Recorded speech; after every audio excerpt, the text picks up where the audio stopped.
Hey guys, welcome back to my channel. In today's video, I'm going to show you how to remove or disable AI mode as known as chimney on your laptop in simple steps. Let's get started. First, open Google Chrome on your laptop. Most AI feature runs through Chrome, so you will turn them off from here. In the address bar, type chimney.google.com and press enter. This opens Google's AI assistant page where AI mode is active. On the chimney page, look for the setting icon or the menu option. You should find something like that. Switch back to Google, turn off chimney, use classic search, click on these options. This removes chimney as your main AI assistant and puts your account back in normal Google mode. This exact wording may differ by country, but it's always inside chimney setting area.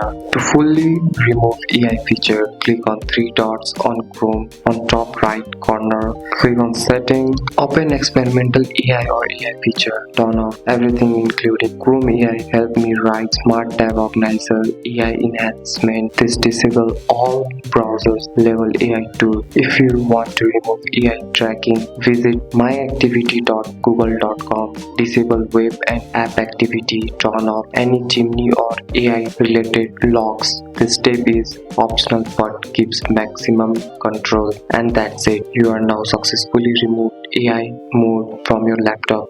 And that's all for today's video, guys. If you found this video helpful, drop like and subscribe for more videos. Thanks for watching. See you next one.